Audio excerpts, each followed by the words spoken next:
The jungle had been quiet for 11 days. Lance Corporal Fumio Hayashi crouched beneath a canopy so dense that midday looked like dusk, his rifle across his knees, watching a trail that had not seen movement since the last patrol failed to return. His rations had been gone for 6 days. His boots had rotted through at the soles. But none of that was the thing occupying the deepest channel of his attention, because somewhere beyond the tree line, something mechanical was idling, not approaching, not retreating, simply present, patient, running at low throttle, as though it had nowhere particular to be. He had been waiting for orders that had stopped coming. What he did not know was that the war that put him there had ended almost 3 decades ago. The Second World War officially concluded in September 1945. The documents were signed. The fleets returned to harbour. The factories that had been producing instruments of destruction converted back to instruments of ordinary life. History closed the folder. But history's folder and the actual world are different things. And in the actual world, the war left behind an extraordinary inventory of objects, systems, technologies, and human beings that did not receive the folder closing memo, or received it and declined to comply. This is the story of World War II weapons that outlived the war, not as museum exhibits, but as living, functioning presences. Presences that continued to shape events, cause casualties, and restructure military power for decades after the last official shot was fired. They did not return.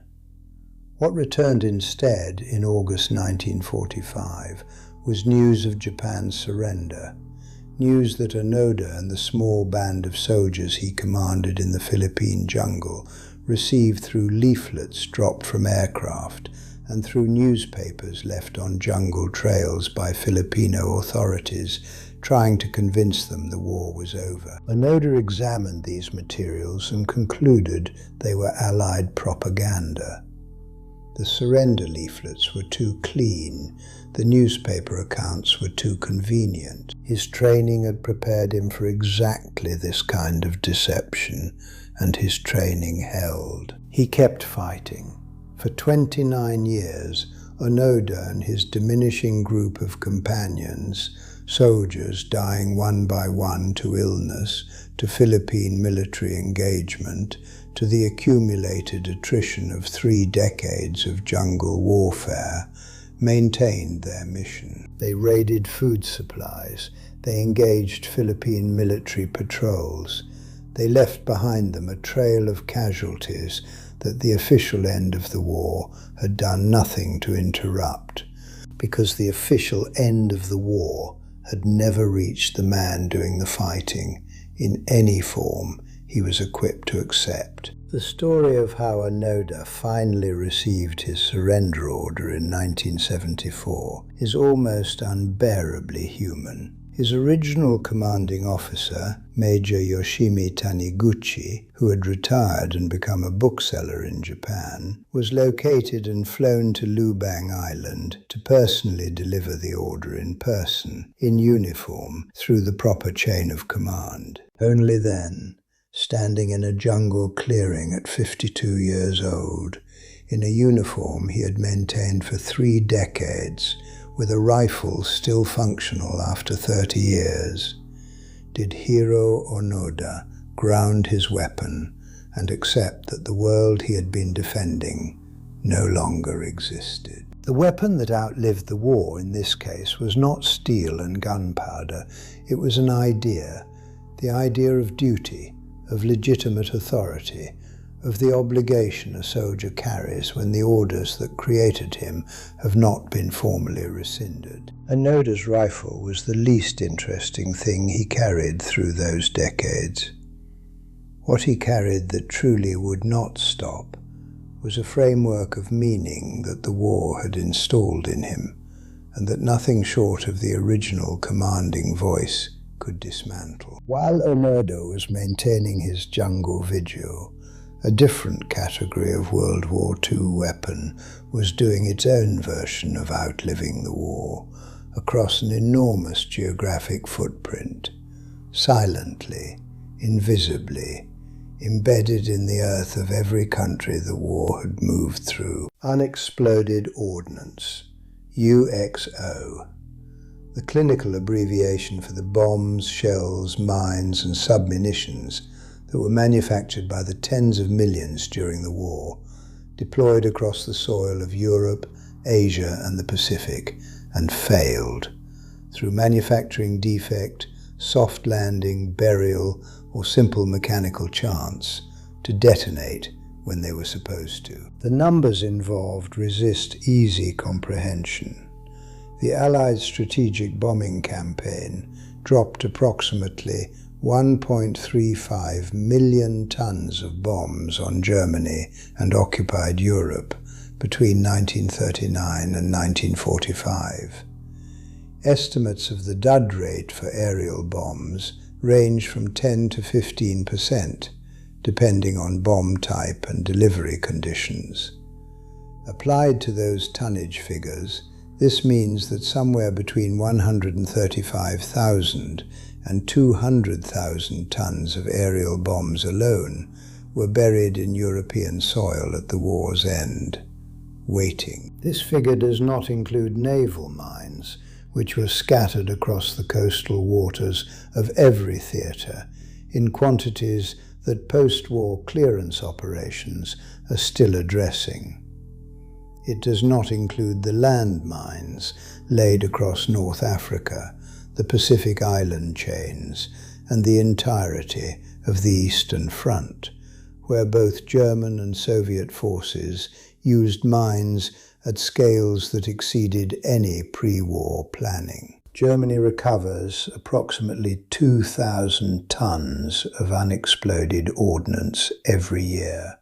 In 2011, a single British 1,000-pound bomb discovered during construction work in the city of Koblenz required the evacuation of 45,000 residents, the largest German civilian evacuation since the end of the war itself.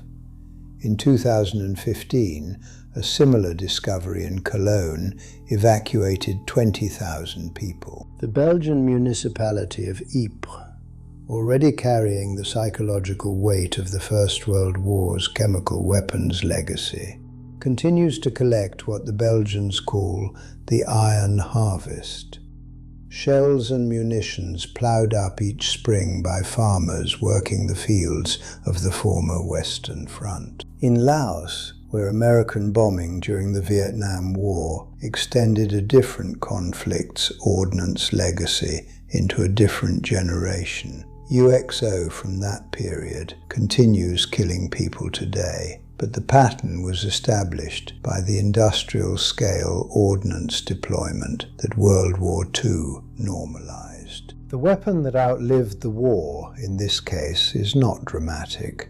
It makes no sound until the moment it makes the last sound.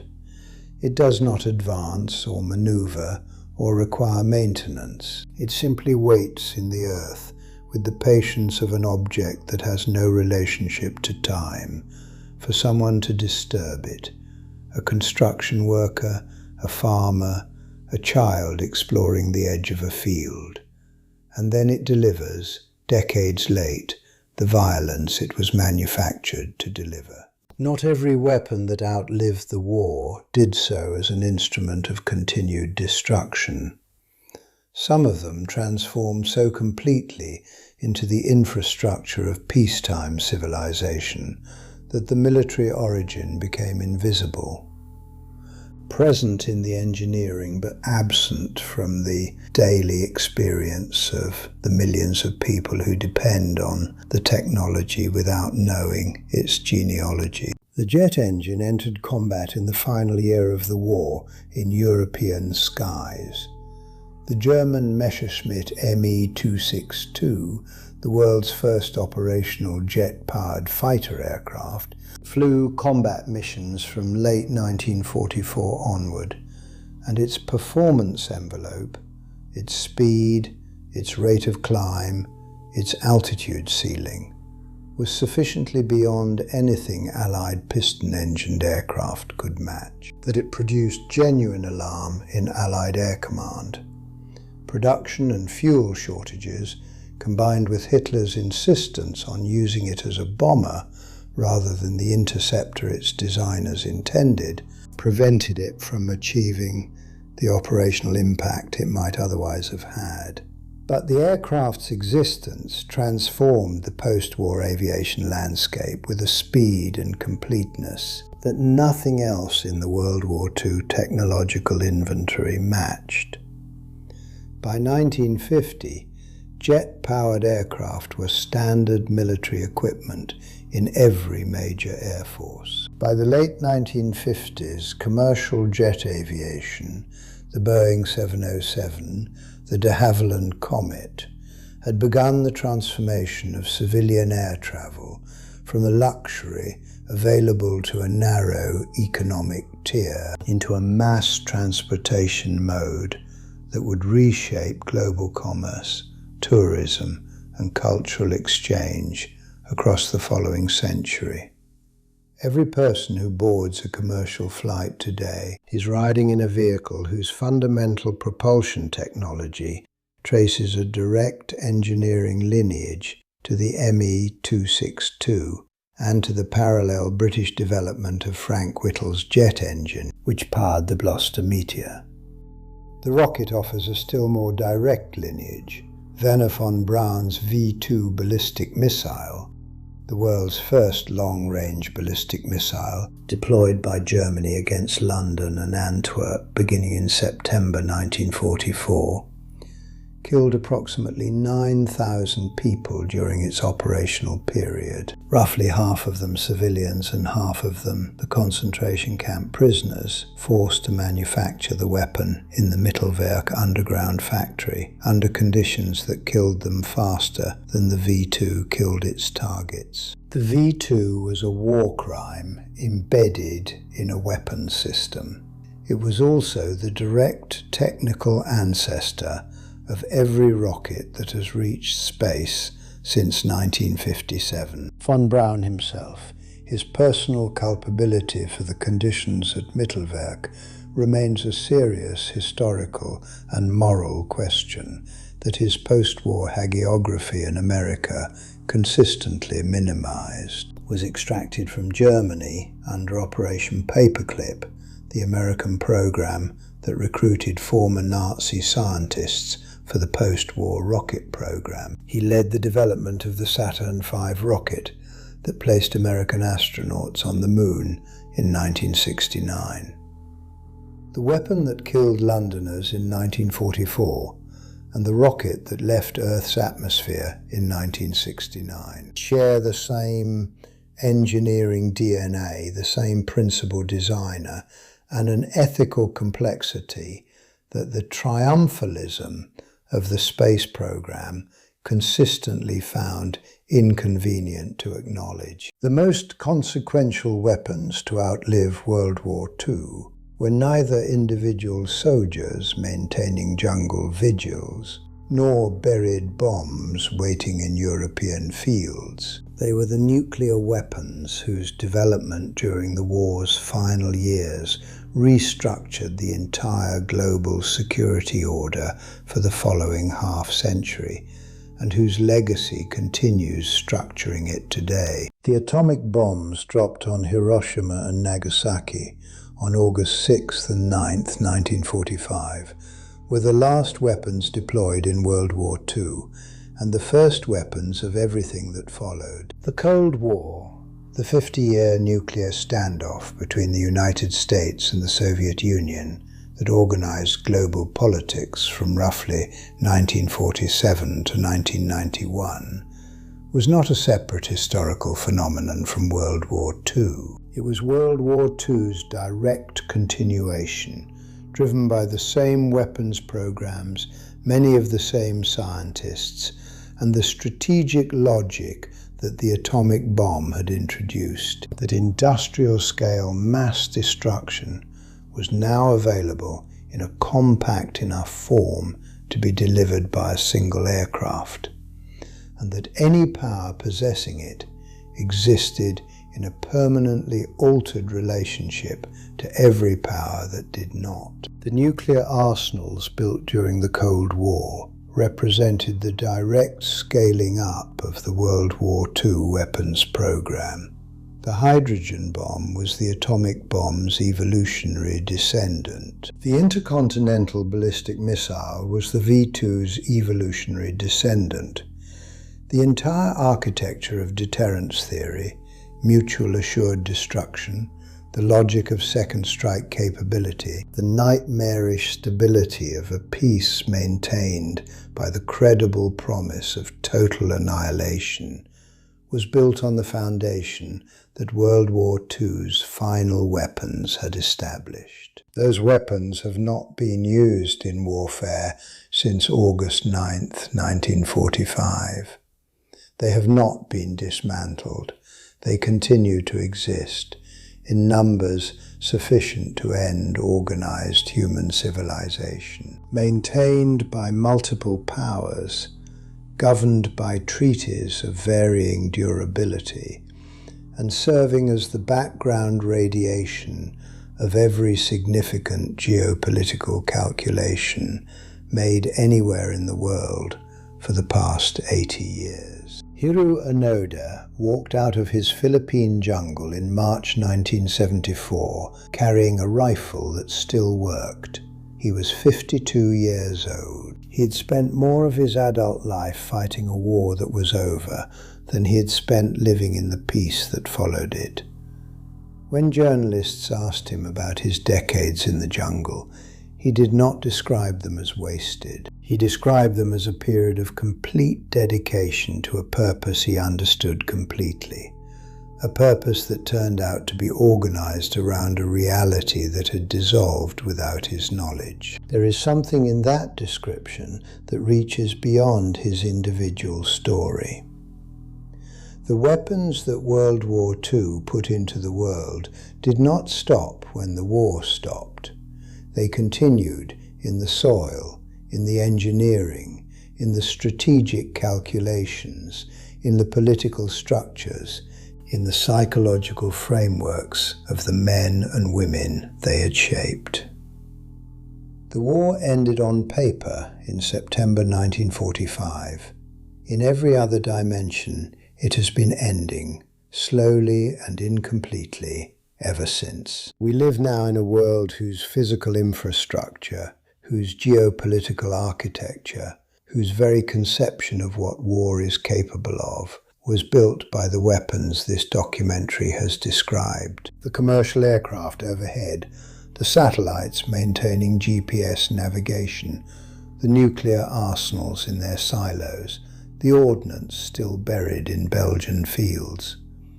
All of it is continuous with 1939, connected by an unbroken chain of engineering and consequence that no peace treaty has fully severed. The most honest thing to say about World War II's weapons is not that they were terrible, though they were. It is that they were generative, that they generated a world, and that we inhabit that world still, and that the generation which built those weapons and fought with them and died because of them left us an inheritance far more complicated than victory or defeat. Onoda laid down his rifle in 1974. The rifle was taken to a museum, but the world the rifle was part of making did not go to any museum. It came forward instead, into the present, and it is still here, patient as unexploded ordnance, waiting for us to decide what we intend to do with it.